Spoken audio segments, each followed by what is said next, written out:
तो आदाब, नमस्कार, गुड इवनिंग, सत श्री अकाल। एक बार फिर आप तमाम लोगों का स्वागत है क्राइम तक की कहानी के इस एपिसोड में। उम्मीद है पूरी फैमिली अच्छी होगी, अपना और अपनों का ख्याल रख रही होगी। 14 नवंबर की बात है।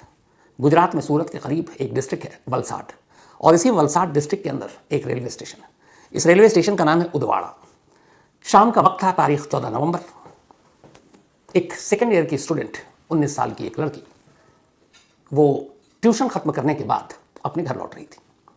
इत्तेफाक से जो ट्यूशन सेंटर था, वहाँ से उसका घर रेलवे ट्रैक को क्रॉस करना होता था और एक रेलवे फाटक को, और ये उदवाड़ा रेलवे स्टेशन के करीब ही उसका घर था, मुश्किल से 200 मीटर दूर। तो अक्सर वही रूट होता। वो ट्यूशन अपना कोचिंग सेंटर से निकलती, रेलवे ट्रैक क्रॉस करती और फिर रेलवे फाटक से गुजर कर अपने घर पहुँचती। लेकिन स्टेशन से 100 मीटर दूर का एक हिस्सा ऐसा था, एक चंक, जहाँ थोड़ा सन्नाटा होता, पेड़ वेड़ हुआ थे वहाँ पर। तो 14 नवंबर की शाम भी वो लड़की कोचिंग सेंटर से निकलती और अपने घर जा रही होती है, लेकिन वक्त हो गया, वो घर नहीं पहुँची। अब रूटीन था कि इतने वक्त तक घर आ जाती है, 5-10 मिनट, आधा घंटा, 1 घंटा ऊपर नीचे, लेकिन 2-3 घंटे हो गए वो लड़की घर नहीं पहुंची। घर वालों को फिक्र हुई, पर घर वालों को ये भी पता था कि उसके घर से कोचिंग सेंटर का रूट क्या है, किस रूट से आती है और वो जाती है। तो पूरा घर अब घर से निकलता है और उस रूट को फॉलो करते हुए, जिस रूट से वो कोचिंग सेंटर से आती है और जाती है, अब उस पर एक एक लोग एक एक चीज़ को ढूंढते हुए, देखते हुए आगे बढ़े। जैसे ही वे इस उदवाड़ा रेलवे स्टेशन से 100 मीटर पहले पहुँचते हैं, रेलवे ट्रैक के किनारे एक सुनसान जगह पर उन्हें एक लड़की ज़मीन पर लेटी नजर आती है। पास जाकर देखते हैं तो उनकी अपनी बेटी थी।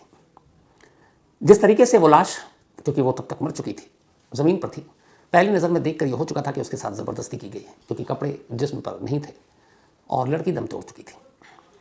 देखकर घर वाले बदहवास चीखने चिल्लाने लगे। तब तक आसपास में जो गुजर रहे थे लोग पहुंचे, रेलवे पुलिस फोर्स पहुंची। इसके बाद पुलिस को खबर दी गई, पुलिस मौके पर पहुंची। पुलिस ने आकर तफ्तीश करनी शुरू की।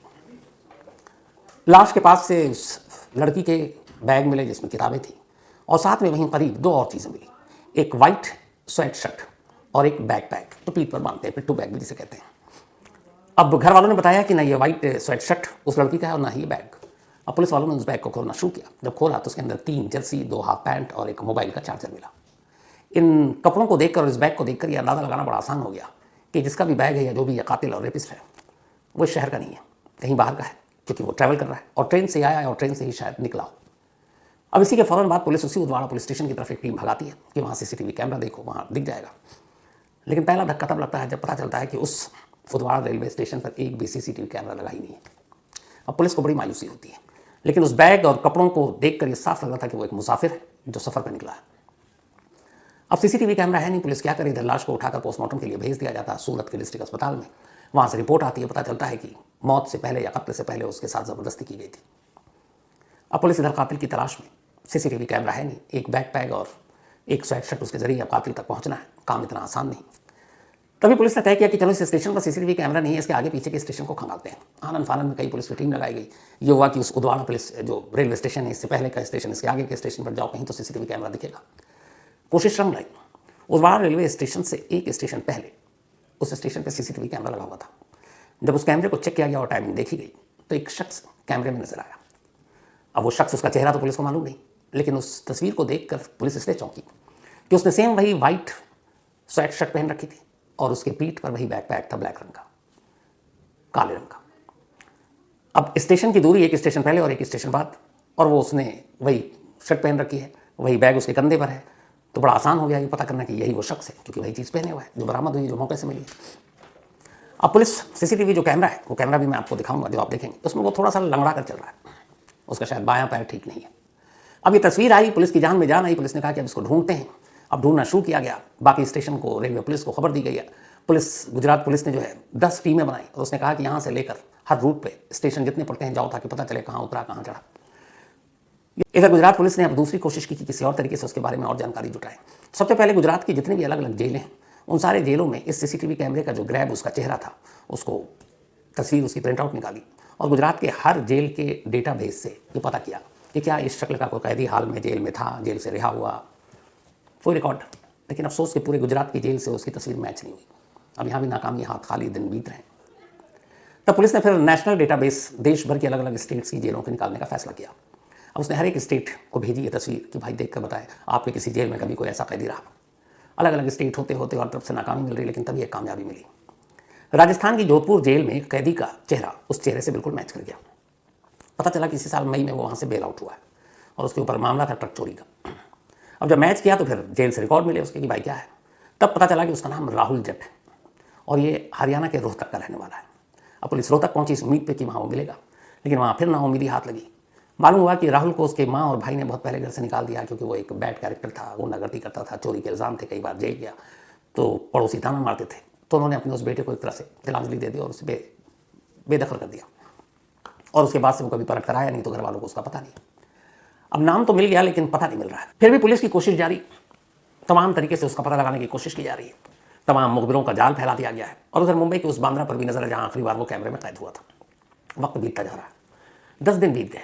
14 नवंबर को उस लड़की की लाश मिली थी, अब 24 नवंबर की तारीख आ गई। अचानक वलसाड के पुलिस चीफ अपने दफ्तर में थे, तभी एक फ़ोन की घंटी बजी। सामने उनका एक मुखबिर था जो बांद्रा रेलवे स्टेशन पर एक हॉकर का काम करता था। तो रेलवे स्टेशन पर दुकानें और बेचते हैं चीज़ें, उनको हॉकर कहते हैं। तो उसका फ़ोन आया और उसकी वजह ये थी कि वलसाड पुलिस ने गुजरात से लेकर मुंबई तक के जितने भी रेलवे स्टेशन थे उन सबको वो उस राहुल नाम के कातिल की तस्वीर दे दी थी, जो ग्रैब सीसीटीवी कैमरे से मिला था कि अगर ये दिखे स्टेशन पर तो पुलिस को खबर करें। तो बांद्रा रेलवे स्टेशन के हॉकरों के पास भी और रेलवे पुलिस के पास भी वो तस्वीर थी। तभी एक हॉकर ने फ़ोन किया, उस पुलिस चीफ का नंबर था। उसने बताया, साहब मैंने अभी अभी उस शख्स को देखा जिसकी आपने तस्वीर दी है, और वो वैसे ही लंगड़ा कर चल रहा है, और वो बांद्रा से भुज जाने वाली एक ट्रेन में बैठा है। अब इतनी इन्फॉर्मेशन काफ़ी थी, लेकिन जब तक उसने इन्फॉर्मेशन दी ट्रेन बांद्रा से निकल गई। आरपीएफ को अलर्ट किया गया, उसके बाद इधर पुलिस की टीम लगा दी गई। एक टीम ऑलरेडी पहले से ही वापी में मौजूद थी, अब ये ट्रेन वापी से होकर गुजरनी थी। वापी के पुलिस टीम को अलर्ट किया गया और कहा गया कि वहाँ उस ट्रेन के एक डब्बे में वो सस्पेक्टेड है, वो जो सस्पेक्ट है वो मिलेगा। वापी में जैसी ट्रेन रुकी, पुलिस वाले धड़धड़ा कर अंदर दाखिल हुए शादी भर्ती में, और उन्हें ज़्यादा मशक्कत नहीं करनी पड़ी। एक सीट पर बैठा हुआ वो कातिल मिल गया, जिसकी तलाश में पिछले 10 दिनों से उन्होंने 5000 सीसीटीवी कैमरे, पुलिस की 10 टीमें, देश भर की जेलें, 4-4 राज्यों की पुलिस से कांटेक्ट किया, और अब वो उनके सामने था। अब वलसाड पुलिस राहुल को साथ लेकर वापस आती है और पूछताछ शुरू होती है, और पुलिस को यही लग रहा है कि चलो एक रेप एंड मर्डर का केस सुलझा दिया। राहुल से पूछताछ शुरू होती है, लेकिन जैसे ही पूछताछ शुरू होती है और राहुल अपनी कहानी बताना शुरू करता है, कहानी खत्म होते होते पुलिस को एहसास हो चुका था कि उन्होंने जिस शख्स को पकड़ा है वो एक रेप और मर्डर का क्रिमिनल नहीं है। उन्होंने किसी कातिल को नहीं पकड़ा है, बल्कि एक सीरियल किलर को पकड़ा है। एक ऐसा सीरियल किलर जिसने कुल 5 कत्ल किए, और वो भी सिर्फ 1 महीने के अंदर। पुलिस वाले उसकी कहानी सुनकर हैरान रह गए। पहले उसने अपनी पूरी कहानी सुनाई, और सबसे पहले उसकी कहानी सुनाई जहाँ से इस केस की शुरुआत हुई, यानी 14 नवंबर, सेकेंड ईयर के स्टूडेंट जो वलसाड के इसी उदवाड़ा रेलवे स्टेशन के करीब जिसकी लाश मिली थी। उसने बताया कि 14 नवंबर को वो वलसाड आया था। वहाँ कुछ देर उसने एक होटल में काम किया था, फिर चला गया था छोड़कर। कुछ पैसे बकाए थे, वो पैसे लेने आया, पैसे लिए, और फिर वापस अब वो उदवाड़ा स्टेशन की तरफ आया। यहाँ से उसे ट्रेन पकड़कर मुंबई जाना था। ट्रेन में वक्त था तो प्लेटफॉर्म के इर्द गिर्द घूमने लगा। तभी जब वो प्लेटफॉर्म के बिल्कुल लास्ट छोर पर था तो उसने देखा कि वही लड़की लौट रही है। उस वक्त ट्यूशन पूरा कर दिया। उसे देखा आसपास, मैंने देखा बिल्कुल सन्नाटा था, कोई था नहीं, शाम का वक्त हो चुका था। तो मैंने उस लड़की का 100 मीटर तक पीछा किया, और मैं मौके की ताक में था। 100 मीटर के बाद मुझे रेलवे ट्रैक के पास एक ऐसी जगह मिली जहाँ एक तरह से काफ़ी पेड़ थे, झाड़ियाँ थी, और कोई लोग दूर दूर तक नहीं। बस मैंने मौका देखा। अच्छा, वो लड़की के पीछे पीछे चल रहा था, लेकिन लड़की को कुछ शक भी नहीं हुआ, क्योंकि लोग बहुत सारे आते जाते हैं। लेकिन एक सन्नाटे में मौका मिलते ही उसने लड़की को दबोचा, उसके मुंह पे हाथ रखा, उसे धमकाया, और फिर उसके साथ ज़बरदस्ती की। इसके बाद उसने उसका गला घोंट दिया। गला घोंटने के बाद, ये सब करने के बाद उसे प्यास लगी। वो अपना स्वेट शर्ट उतार चुका था इस ज़बरदस्ती करने के दौरान में, और उसका बैग पैक वहीं रखा हुआ था। अब उसके सामने उस लड़की की लाश पड़ी थी जिसको थोड़ी देर पहले उसने मारा, जिसके साथ ज़बरदस्ती की थी। लेकिन अब उसे प्यास लगी। 100 मीटर दूर स्टेशन प्लेटफॉर्म था। उसने देखा आसपास कोई दूर दूर तक नहीं, इस लाश पर किसी की नज़र भी नहीं पड़ेगी। वो अपना बैग पैक और वो स्वेट शर्ट छोड़कर सिर्फ गमछे में, चूँकि अंदर बनियान भी था, वापस जाता है प्लेटफॉर्म पर। प्लेटफॉर्म पर जाने के बाद एक जूस का पैकेट लेता है, एक दूध का पैकेट लेता है, पीता है, और फिर वापस आता है, इस इरादे के साथ कि वो फिर ज़बरदस्ती करेगा एक मुर्दा लाश के साथ। लेकिन जैसे ही वो पहुंचता है वापस, तो देखता है कि उस जगह पे भीड़। इस दौरान हुआ ये कि लड़की चूँकि वक्त पे घर नहीं पहुंची, कभी लेट होता नहीं था, उस दिन 2-2.5 घंटा ज़्यादा हो गया, तो घर वालों को फिक्र हुई। उसके बाद वो निकले, उसे ढूंढने। रूट पता था घर से कोचिंग सेंटर तक का, ये भी पता था रेलवे ट्रैक से होकर गुजरती है। तो इत्तेफाक से वहीं उनको लाश दिख गई, और वो लोग पहुँच गए, भीड़ जमा हो गई, पुलिस आ गई, रेलवे पुलिस आ गई। और ये वहाँ पर जाकर दूर से इस भीड़ को देखा और ये समझ गया कि अब ये बात खुल गई है। ये वापस पलटता है, अपना बैग पैक और अपना स्वेट शर्ट वहीं छोड़ देता है, प्लेटफॉर्म पर आता है। जो नेक्स्ट गाड़ी आती है उसमें बैठकर वहाँ से निकल जाता है। वो चला गया, लेकिन वो बैग पैक और वो उसका स्वेट शर्ट ये एक अहम सबूत बन गया उसे पकड़ने में। अगर वो उस दिन न छोड़ता वो दोनों चीज़ें, तो उस स्टेशन पर सीसीटीवी कैमरा भी नहीं था, और किसी भी स्टेशन के अगर सीसीटीवी कैमरे में वो कैद भी दिखाई देता तो फिर कैसे पता चलता है कि यही वो कातिल या रेपिस्ट है? क्योंकि उस सामान के अलावा और तो कोई उसकी पहचान थी नहीं, कोई विटनेस नहीं था, किसी ने चेहरा नहीं देखा। तो इसीलिए वो उसका बैग पैक और एक स्वेट शर्ट जो एक दूसरे स्टेशन पर वही चीज़ वो डाले हुए कंधे पर और पहने हुए दिखाई दिया, तो इससे ये पहचान हुई कि यही वो शख्स है। तो उसने ये कहानी सुनाई। फिर उसने बताया कि वो वहाँ से वापी गया, वापी से वो मुंबई गया, बांद्रा, और फिर मुंबई से वो हावड़ा पहुँच गया। इसके बाद उसने कहा कि हावड़ा जाने के बाद 14 नवंबर के इस कत्ल के ठीक 5 दिन बाद 19 नवंबर को उसने हावड़ा में एक और महिला का रेप किया और उसका मर्डर किया। वो लाश भी एक ट्रेन के बोगी में मिली। फिर वो वहाँ से निकला और निकलने के बाद वो आंध्रा गया। आंध्र प्रदेश में वो जाकर फिर एक रेलवे स्टेशन पर ट्रेन में बैठता है, एक और कोच में एक और महिला को मारता है, उसे लूटता है। इसके बाद फिर वो जाता है सिकंदराबाद रेलवे स्टेशन। वहाँ पर भी एक ट्रेन जो पुणे से कन्याकुमारी आ रही थी, उसमें भी एक महिला के साथ रेप करता है और उसे मार डालता है। उसने कहा कि 20 अक्टूबर को उसने पहला कत्ल रेलवे में किया था, 25 अक्टूबर को दूसरा किया था। इसके बाद फिर गैप आया। 14 नवंबर को उसने इस वलसाड में कॉलेज स्टूडेंट का किया। इकलौता कत्ल था उन 5 में जो रेलवे के किसी कोच में, किसी बॉगी या डब्बे में नहीं, बाहर किया गया था। और इस कत्ल के ठीक 14 नवंबर था और उसके बाद उसने 19 और फिर 23 2 और कत्ल किए। तो कुल 5 कत्ल किए।